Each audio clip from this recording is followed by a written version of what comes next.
బెంగాల్ నేలపై స్వాతంత్ర్య జ్వాలలు మెల్లగా రాజుతున్న రోజులు.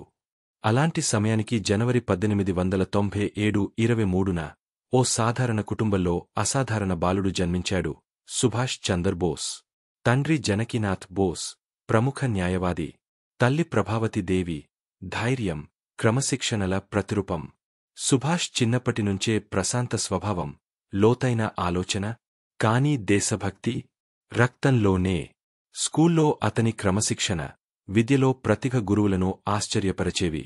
పేద పిల్లలకు సహాయం చేయడమో, అన్యాయం జరుగుతుంటే ఎదురు నిలబడడమో, చిన్న వయస్సులోనే అతని వ్యక్తిత్వం నాయకుడి లక్షణాలు చూపింది. స్నేహితులకు సుభాష్ ఒక ప్రేరణ, తల్లిదండ్రులకు గర్వకారణం. కాని భవిష్యత్తులో భారత స్వాతంత్ర్య పోరాటానికి ఓ అజేయ దీపస్తంభం. ఇదే నేటి సుభాష్ చంద్రబోస్ కథ ప్రారంభం. మా హ్రీం కారా వ్లాగ్స్ ఛానల్ను సబ్స్క్రైబ్ చేసుకోండి.